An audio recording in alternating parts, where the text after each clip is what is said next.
said it's moving in this, say, this. adúpẹ́ ní ọwọ́ Ọlọ́run fún oore ọ̀fẹ́ tí a tún rí láti pàdé pọ̀ bí èyí. Nígbà pé náà máa wo náà mẹ́nu wíwé kẹ̀kẹ́ sùn ní àsìbẹ̀ ní àgàdógò àlékẹ́á. A sì gbé orúkọ Olúwa ga fún gbogbo àwọn tí a ti ní àǹfààní láti máa gbọ́ ètò yìí. Mi dó máa wo dé di náà mi àmì kò mọ́nu pápá sùn ní àsìmí tẹ́lẹ̀ pọ́ ní kébé dòdò sí àwọn. Ní orúkọ ti Jésù Kristi olùgbàlà, a ó dé òpin eré ìje wa ní ayọ̀ àti àlàáfíà. Lè Jésù Kristo bẹ́ ń kọ́ mi àmì lázàn àzànlẹ̀ àsọ ìlú. Ọlọ́run ẹ̀mí mímọ́, Máa wo gbọ̀gbọ̀ pé. a dá ògo padà sí ọ̀dọ̀ yín lónìí Mi tọrọ ti kọ̀ pé ó ká táró dàgbọ́. fún àǹfààní mìíràn tí ẹ tún fún wa Ní àmọ́nu pápá búbu kò gà náà mi. láti tún yẹ ọ̀rọ̀ yín wò. Bẹ́ mi àgàjù òwò ní àmì pọ́. Ọ̀rọ̀ yín ìyè ni, Òwò ní àgbé agbára ni. nùsẹ́n. Gbogbo ọkàn tí yóò tún gbọ́ ọ̀rọ̀ yìí, Èjìsí àjìkè láṣẹ ìdẹ́kẹ́bẹ́ yàn sí a. Olúwa ẹ jẹ́ kó ṣiṣẹ́ ìtúsílẹ̀, Àpétọ́ náà níbà ọkà tútù bẹ́ dọ́nà ó. kó ṣiṣẹ́ àlàáfíà fún gbogbo ọkàn. Níbà wọn ti fáfá bẹ́ dọ́nà jìdè sí àdé. Ní orúkọ Jésù Olúwa wa. Lè Jésù Kristo bẹ́ ń kọ́ mi. Amen. Ìwé Pétérù kínní orí 5 Pétro bá gbọ́n lẹ́gbọ́n ìta tán. ẹsẹ̀ 7.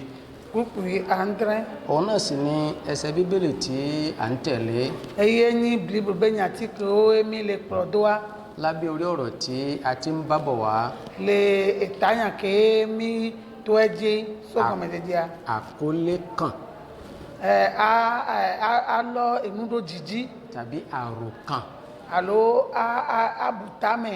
abùtámẹ̀ yé mẹ́. Àkọlé kan tàbí àròkàn. Jìmàdèdí àló alọ́nudó jìjí alọ́nudó jìjí. A ti wo kí ni ohun tí àkọlé kan tó túmọ̀ sí. Mi pọ́ alọ́nu kékeré jìjí á núkèé kọ̀mísẹ̀sẹ̀ kẹlẹ́ sí á mi pẹ́ báyìí. A ti ṣàkíyèsí ohun tó ń ṣílẹ̀kùn sílẹ̀ fún àkọlé kan. Mi pọ̀ núkòwé hùnàmọ́ àló hùnàhùn tú náà dékébé jìmàdèdí á. Ṣùgbọ́n lónìí, Vọ̀ ẹ́ gbé ya. pẹ̀lú oore ọ̀fẹ́ Ọlọ́run, Dọ́mọ̀ bá mi ní fẹ́fẹ́ mi. a ó tẹ̀síwájú Mi lága yé di. láti wo ewu tó rọ̀ mọ́ àkọlé kan. Àfọ̀kù kéèlè alọ́nudó jìmẹ̀ àló alẹ́nudó jìmẹ̀. Kí ni àwọn ewu tó wà nínú kí ènìyàn máa ro àròtúnrò nínú ọkàn? Àfọ̀kù kéèlè bẹ́ àmẹ̀bánà bunú lè jìmẹ̀ bákanà bu ìbánà bu edi àfọ̀kù kéèlè mìíràn. A ó ṣàkíyèsí àwọn nǹkan bíi 7 kan. Mi lápọ̀ inú àmà ń dẹ́rẹ́dẹ́. A ó sì máa rìn bí àkókò bá ṣe gbà wá sí. Mi la nọ zọ̀nzọ̀nlẹ̀ àdékè gàmì aláìdó. Mo sì gbàdúrà pé Olúwa yóò ràn wá lọ́wọ́. Dógbèrè abẹ́ máa wọlé apẹ́rẹ́ mi àǹtí. Ewu àkọ́kọ́ ni wípé Àfọ̀kù gbàtọ̀ ẹni bẹ́. àkọlé kan Alọ́nudó jìjì á. a máa mú kí ènìyàn kó bẹ̀rẹ̀ sí ní máa rẹ̀yìn nínú agbára ẹ̀mí mímọ́. Enana àmẹ̀dẹ̀nàmẹ̀gbé lè gbọ̀gbọ̀ kọ̀kọ́ mi. Ó jẹ́ bí òkúta ìdìgbòlù fún ìdàgbà nínú ẹ̀mí mímọ́ ti Ọlọ́run alààyè. Enye àfọ̀kìlínú náà bẹ́ àmẹ̀básìn lè máa wọ́n bẹ́ gbọ̀gbọ̀ kọ̀kọ́ mi. Nínú ìwé òwe Lè ló tó bá gbalẹ̀. orí 12 Ìtawéèvè. ẹsẹ̀ 25, Púpù blavevọ́ àtán. Bíbélì wípé Bíbélà gbọ́n bẹ́. ìbànújẹ́ ní àyà ènìyàn ní dórí rẹ̀ kodò, ṣùgbọ́n ọ̀rọ̀ rere ní mú yọ̀. Ọbẹ̀ vẹ̀vẹ̀ sẹ̀sẹ̀ lè àmìgbẹ̀tọ́ bẹ́ dìmíà ẹnana àmìgbẹ̀tọ́ dẹ́nà tagun vọ́à ẹ̀nyànyúẹ́ ẹnana àmìpọ́nà jìjọ. Tá a bá wo ohun tí a ń là kọjá lọ́wọ́lọ́wọ́ báyìí, Nẹ́mí pọ̀ nùkọ́ inú mi lè tó wa. ọ̀pọ̀lọpọ̀ ní ìrònú rẹ̀ ti dorí kodò. Àmìgèdè ebe ta àmìgèdè dé tagun. Ọ̀pọ̀ gbà wípé Ọlọ́run wà mọ́. Àmìdó ń gbà kándéjì bẹ́ máa wúlẹ̀ o. Pàápàá jùlọ ìṣẹ̀lẹ̀ tí ń ṣẹlẹ̀ ní àgbáyé lọ́wọ́ yìí, Kéègà wá nùkọ́ ó lè jọ̀lẹ̀ kíkí àmì kéńké wọn. ó ti tún ẹlòmíràn dá. Ẹnà mi bú àmì ó trọ́sù núbú. Ó ti sọ ẹlòmíràn nù níwájú Ọlọ́run. Ẹnà mi dó búlẹ̀ ìhó àmọ́ ó bẹ́ ń kú mẹ́. Nítorí pé wọ́n ti gbà á láàyè nínú ọkàn wọn ju ohun tí Ọlọ́run lè ṣe lọ. Ẹ làbẹ́ náà ó dè mọ́ndédé kébé ènújọjọ a lè wá bẹ́ jìmẹ̀wù nùkẹ́ máa wúlá tẹ́ ń wà. Àkọ́kọ́ nínú ewu tí máa ń mú àròkàn bá sínú ayé ènìyàn nìyí. Gbọ́n lè ènúkẹ́ rẹ̀nà àfọ̀kù kẹ́ aléyàndó jìmẹ̀ à ẹ̀kẹ́rẹ̀nà bá mi bẹ́ jìjẹ́ A wọn. máa sọ ènìyàn di akúrẹ̀tẹ̀ nínú ìrìn àjò ti ẹ̀mí. Ẹnana mi kú náà lè gbọ̀ngbọ̀n mi bá pàdí. Lọ́nà kejì ẹ̀wẹ̀, Èvèlíà àkọlé kan tàbí àròkàn a lọ nudo jime alo ano bunu ti pọ le jime a. a máa mú kí ènìyàn kí ó sọ ayọ̀ nù nínú Ọlọ́run. Enana amebu na jijọ pọpọ le ma wu me. ó máa mú kí ènìyàn kó sọ ayọ̀ nù pátápátá nínú Ọlọ́run. Enana amebu na jijọ pọpọ kenken le ma wu me. èèyàn ò ní rí nǹkan kankan tó da nínú Ọlọ́run mọ́. Amemaga pọ nunu ade ke la ten doso ma wu me ke o. tá bá wo nínú ìwé Jóòbù orí kejì. Nemi pọ yo bagbalẹ etave. tá bá wo ẹsẹ̀ kẹsàn-án. Puki aseke. nígbà tí wàhálà bẹ̀rẹ̀ sí ní ṣẹlẹ̀ sí Jóòbù. Ke tukaro je gọmẹlẹ yo bagbe me a. ìyàwó rẹ̀ bẹ̀rẹ̀ sí sọ fún lẹ́ẹ̀kan náà wípé. Esun atọnya gbọngbọn na ebe na. kí tún ni. Tenu kẹga pọtọ. Ọlọ́run tó ń sìn náà dà. Ma o kò lè subuare. ayọ̀ tó fún ọ náà dà. Jijọ pọpọ ke gbenawade. ọjọ́ bú kó kú dànù lẹ́ẹ̀kan. Bọ́sùn ní bá akú àjọ ìdá. torí pé wọ́n ti wòye pé kò sí nǹkan kan tó lè ti ọ̀dọ̀ Ọlọ́run jáde wá mọ́. Elabe na ó bá pẹ́ bẹ́ẹ̀ ndé pépé má gà tẹ́ ń so ma ó gbọ́ avana yòó. gbogbo àwa tá à ń gbọ́ ọ̀rọ̀ yìí. Nyàmé kò lè sèré kébé yàn. ẹ má jẹ́ á sọ̀rọ̀ ètí náà. Mìngànà mi àbù mọ́ pọ́pọ́ o. Bíbélì wípé Bíbélà gbọ́n bẹ́. kí a máa wo Jésù olùpilẹ̀ṣẹ̀ Mi àná pọ̀ Yéṣu kéé mi àbẹ̀ gọ̀mẹ̀dó pé. àti aláṣepé ìgbàgbọ́ wa. Kéé wọ̀ mi àbẹ̀ xɔsi àbẹ̀ dèbìlíbó. ìwé Hébérù orí kejìlá ẹsẹ̀ kejì ló sọ bẹ́ẹ̀. Hébrù tó bá gbalẹ̀ ìtàwé ìfẹ́ kúkú ìfẹ́ àégbọ̀n nẹ́nẹ́ má. ní ọ̀nà kẹta. Àpẹ́ èmọ́tàn lé adí. nínú àròkàn ọkàn. Némi lè bù tàmẹ̀ àlọ́ tàmẹ̀ bùbú lè mẹ́mẹ́. ó lè sọ ènìyàn di ẹni tí ó wọnú agbára òkùnkùn lọ. Elatena amelave do hakudo viviti meto. tí ènìyàn tí ó wọnú agbára òkùnkùn lọ. Kela elana amelatebe do viviti meto me. náà eléyìí báyìí ewu ni. Eya afokuye. ewu gidi ni. Afoku ganre. pàápàá jùlọ ńgbà tí ẹ bá ti rí Ọlọ́run bí ẹni pé kò lè ṣe kankan nínú ayé ènìyàn mọ́. Kega wenyi benemi ga poma u sigbe ameke maga te wonde pepe la megbe to ba gbe me o. ọ̀pọ̀lọpọ̀ á bẹ̀rẹ̀ sí máa wá àwọn aríran káàkiri kí. Funu ya mi lave no ji amegede lava no ji fike olana po ntegana yo wa. ọ̀pọ̀lọpọ̀ á máa lọ bẹ̀rẹ̀ sí wá ń bo ni a ó torí àgùntàn fi bu ara wa. Ame olave no ji fike olaten po tapopo ame tapopo le. ọ̀pọ̀lọpọ̀ á ti bẹ̀rẹ̀ sí máa wò pé ńgbà tí n bá darapọ̀ mọ́ ẹgbẹ́ yìí bí káwọn oníṣẹ́ lè ṣẹlẹ̀ sí mi mọ́. Amedo gbọ̀nà bẹ́ẹ̀ ní ìfẹ́ do ìhá soso ya mi à wọ́n dé pé má gàjọ́ ló jí ni o. ènìyàn wá bẹ̀rẹ̀ sí kẹ̀yìn sí Ọlọ́run. Ní apẹ́ fíyà mi bá tọ́ra mi gbé dó máa wú. ìwọ ńlá ni èyí jẹ́. Ní apẹ́ bẹ́ẹ̀ yà ní àfọ̀kú gan-an dé. ní ọ̀nà kẹrin ẹ̀wẹ̀. Ìmọ̀nà ilé ádí. ó lè mú kí ènìyàn pàdánù ẹ̀mí ara rẹ̀. Ẹlátẹ́ná àmì lábú ebe gbọ̀ngbọ̀n.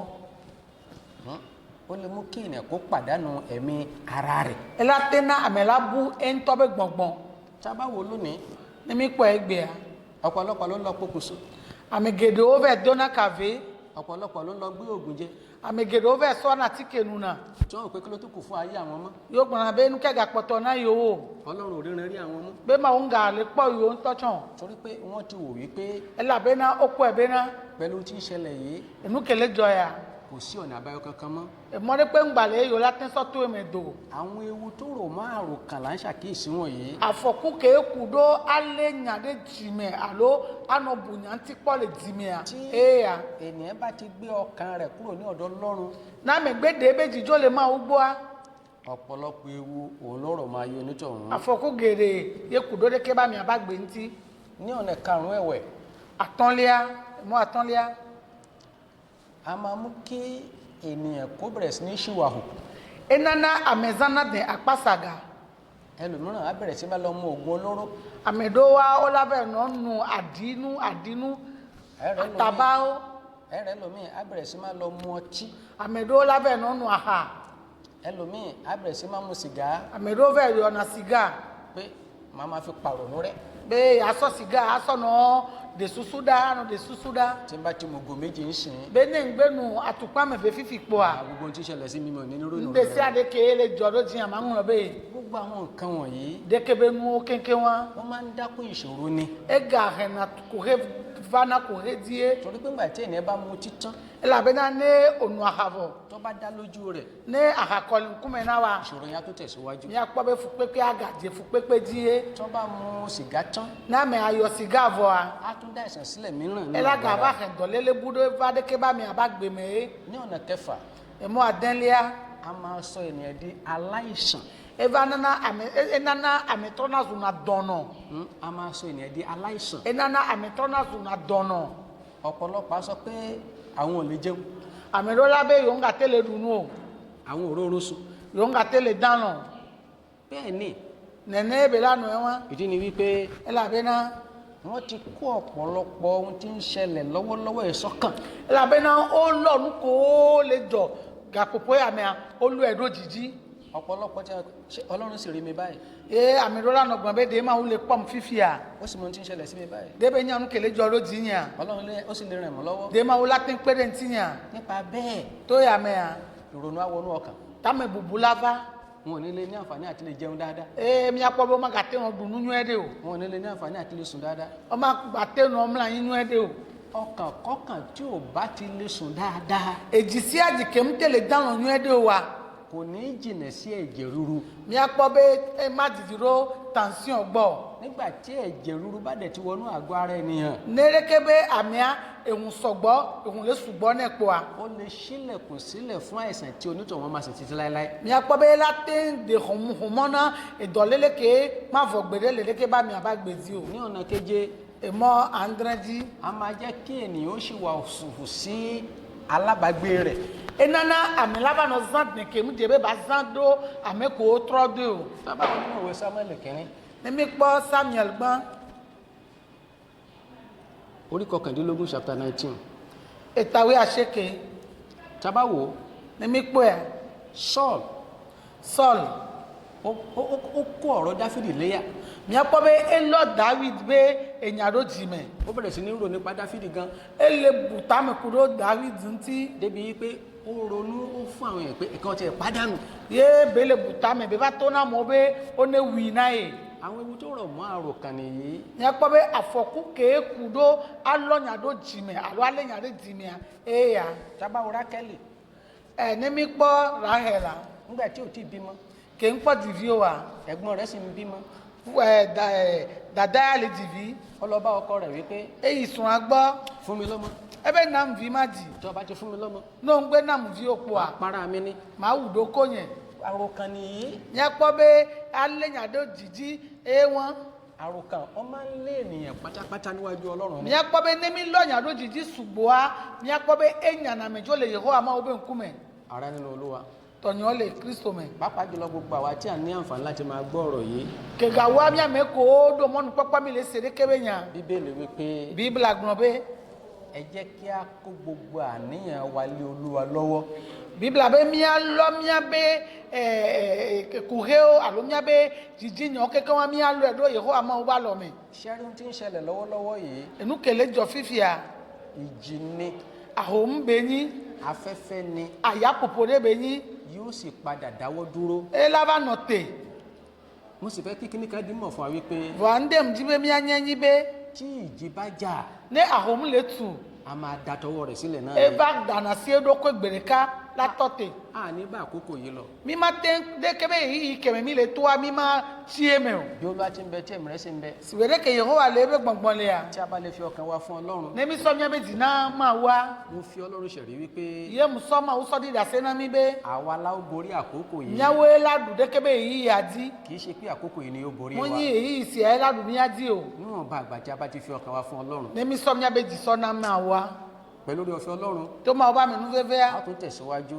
mi aga ye di láti wo kí ni ọ̀nà àbáyọ, be nukewe ni emokemi la so to me ado àwọn ìgbésẹ̀ tí a lè gbé afokayo mi la de o ní irú àkókò tí a wà yìí. le de kebe yi ya me o gbogbo àti àti gbọ́ ọ̀rọ̀ yìí, nyame ko mi se de kebe nya ya ẹ má jẹ́ ká sọ̀rọ̀ ìtínà, mi ngana mi abu mo popo ẹ jẹ́ ká fi gbogbo sínú Ọlọ́run. ina mi so ne si adodo ma oba lo me ó ń bẹ láàyè pẹ̀lú wa, ela gbele mi agbo òun sì ni olùgbèjà wa. eye de ka pe yin mi abaye awawola kò ní fi wá sílẹ̀ ká wà ní àwa nìkan, ma gbele mi di mi o de ka o torí pé òun fúnra rẹ̀ ti la ìnira kọjá, ó sì mọ ohun tí ìnira jẹ́ nínú ayé nìyẹn. ela be na eto fupepe me ye be nyanu ke fupepe yin le amegbe to ba gbedi Olúwa dúpẹ́ lọ́wọ́ rẹ̀ iho amida pe na nítorí pé o ti rí ọ̀rọ̀ rẹ̀ sí wa. ela be na odon wo nyaro da mi Olúwa mo bẹ̀bẹ̀ wípé ofo mi de kuku be gbogbo ọkàn tó ti gbọ́ ọ̀rọ̀ yìí, wosi alubo kesere kebe nya Olúwa wọnú wọn lọ, apeto do wa me ẹ ṣe iṣẹ́ ìlàjà wọ àvùnlélé bẹ́ dọ́ ẹ ṣe iṣẹ́ ìtúsílẹ̀ wọ kàtútù bẹ́ dọ́ kí ọkàn gbogbo kó ní àlàáfíà néjì sí àjìbá kan tí fáfá nínú agbára ẹ̀yàn ọlọ́run lè wò máa wúbẹ́nu sẹ́mẹ̀ kí ìrètí gbogbo kó wọnú ẹ̀yàn ọlọ́run alààyè wá ní mọ́nu mọ́pọ́pọ́ kankan ní dòwò máa wú mẹ́ kí a sì gba ìyè wa ní kíkún ní miakọ̀ miabẹ́ àgbèlè bíbó ẹ̀bẹ̀ àdúrà wa nìyí miabẹ́ kúkú dèdè yín sí a lórúkọ Jésù Kristi olúwa wa. lè Jésù Kristo bẹ́ ń kọ́ mẹ́ Amen. amen. It's moving in this place. So